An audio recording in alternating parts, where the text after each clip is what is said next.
વિશ્વમાં શાંતિ અને કલ્યાણ થાય તેવા હેતુથી શહેરા તાલુકાના ચાંદલગઢ ખોડલધામ ખાતે 17મી જાન્યુઆરીથી શરૂ થનારા ત્રિદિવસીય 51 સતચંડી મહાયજ્ઞની પૂરજોશમાં તૈયારીઓ શરૂ કરાઈ। પંચમહાલ જિલ્લાના શહેરા તાલુકાના વનરિયા જીવન અને જંગલ વિસ્તારમાં આવેલ ચાંદલગઢ ખોડલધામ ખાતે આગામી 17મી જાન્યુઆરીથી ત્રિદિવસીય 51 કુંડી સતચંડી મહાયજ્ઞનું આયોજન કરવામાં આવ્યું છે। ત્યારે ચાંદલગઢ ખોડલધામ ખાતે 17મી જાન્યુઆરીથી શરૂ થનારા ત્રિદિવસીય 51 કુંડ સતચંડી મહાયજ્ઞના કાર્યક્રમને લઈને આયોજકો દ્વારા યજ્ઞકુંડ મંડપ સહિતની વ્યવસ્થાની તૈયારી પૂરજોશમાં કરવામાં આવી રહી છે। આ મહાયજ્ઞ થકી વિશ્વમાં શાંતિ અને કલ્યાણ થાય તેમજ શહેરા તાલુકા સહિતના વિસ્તારોમાં કલ્યાણ થાય, લોકોની બીમારીઓ દૂર થાય તેવા હેતુથી આ યજ્ઞનું આયોજન કરવામાં આવ્યું છે, જેમાં 51 યજમાન 131 બ્રાહ્મણો દ્વારા વૈદિક મંત્રોચ્ચાર સાથે 1 લાખ નરવાણા મંત્રોના હોમ, મહાઆરતી અને પૂજા અર્ચના સહિતની ક્રિયા કરવામાં આવશે। આ મહાયજ્ઞમાં ખાસ કરીને પૂર્વકાળમાં જે ઋષિ મુનિઓ યજ્ઞશાળા બનાવીને યજ્ઞ કરતા હતા તે જ પ્રકારે ખોડલધામમાં યજ્ઞશાળા બનાવીને 51 કુંડી સતચંડી મહાયજ્ઞ કરવામાં આવશે। તો યોજાનાર કાર્યક્રમને લઈને ચાંદલગઢ ખોડલધામ તરફ જતા માર્ગ પર ઠેર ઠેર આઈ શ્રી ખોડિયારમાંની ધજા પણ લગાવવામાં આવી છે।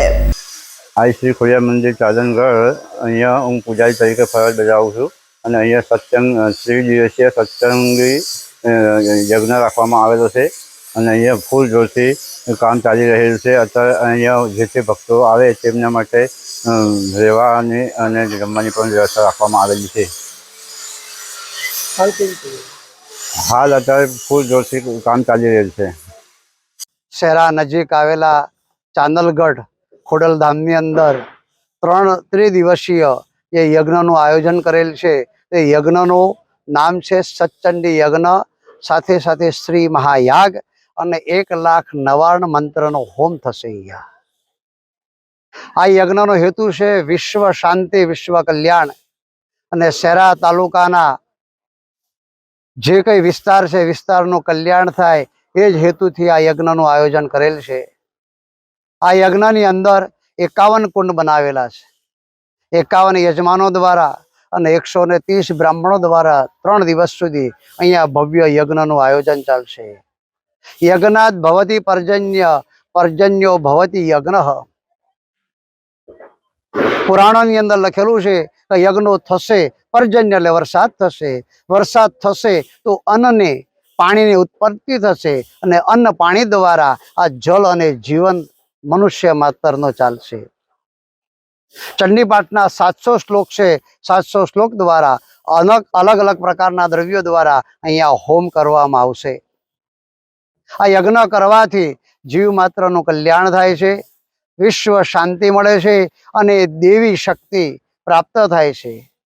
અહીંયા કોઈનો પ્રાઇવેટ ઉદ્દેશ્યને કોઈ યજ્ઞનું આયોજન નથી, પણ વિશ્વ કલ્યાણ માટે આ યજ્ઞ કરવામાં આવે છે। આ યજ્ઞ કરવાથી જીવ માત્રનું કલ્યાણ થાય છે, આવનાર ભક્તોનું કલ્યાણ થાય છે, દરેક માય ભક્તોનું કલ્યાણ થાય છે અને રાજરાજેશ્વરી ભગવતી માં ખોડલની કૃપાથી દરેક આદિ વ્યાધિ ઉપાધિ રોગ ભય શત્રુ જેવા ભયાનક બીમારીઓથી ઉપદ્રવોથી મુક્તિ મળે છે। એ હેતુથી આ યજ્ઞનું આયોજન કરેલ છે। આ યજ્ઞ કરવાથી વિશ્વનું પણ કલ્યાણ થાય છે, આવનાર જીવ માત્રનું પણ કલ્યાણ થાય છે। આ કાર્યક્રમની તૈયારીઓ સંપૂર્ણ અહીંયા રૂપ આપી રહી છે। આવતીકાલે પ્રાયશ્ચિત યજ્ઞ થશે અને 17 તારીખ સવારે પ્રાયશ્ચિત કર્મ, પંચાંગ કર્મ, 12 ને 39 મંડપ પ્રવેશ કરી અરણી મંથન દ્વારા અગ્નિ પ્રાગટ્ય કરી નવગ્રહોનો હોમ કરી 17 તારીખે સાંજે મહાઆરતી કરવામાં આવશે। 18 તારીખે સવારે દરેક દેવતાઓની પ્રાતઃ પૂજા કરી માં ખોડલનો અહીંયા મહાઅભિષેક અને પાત્રા સાધન દ્વારા અહીંયા એમનો મહાઅભિષેક મહાપૂજા કરવામાં આવશે। તે દિવસે ચંડીપાઠના જે 13 અધ્યાય છે 13 અધ્યાયના અલગ અલગ દ્રવ્યો દ્વારા અહીંયા હોમ કરવામાં આવશે। અહીંયા 12,000 શ્રી સૂક્તના હોમ થશે, 1 લાખ નવાર્ણ મંત્રનો હોમ થશે અને સાંજે પાછી મહાઆરતી થશે। 19 તારીખે સવારે પ્રાતઃ પૂજા કરી બલિદાન વગેરે કરી સાંજે 5ના સમયે પૂર્ણાહુતિ કરી અને 19 તારીખે સાંજે અહીંયા 1000 દીવડાની મહાઆરતી કરવામાં આવશે। અહીંયા આવનાર ભક્તોને દરેકને આરતીનો લાભ મળે, દરેક જીવ માત્રનું કલ્યાણ થાય એ હેતુથી આ યજ્ઞનું આયોજન કરેલ છે। આ આયોજન જે કંઈ કરે છે એમની એક જ ભાવના છે કે ભાઈ વિશ્વનું કલ્યાણ થાય, જીવ માત્રનું કલ્યાણ થાય એ હેતુથી આ સતચંડી યજ્ઞ 3 દિવસનો કરવામાં આવે છે. ઇકબાલ શેખનો રિપોર્ટ S9 ન્યૂઝ પંચમહાલ.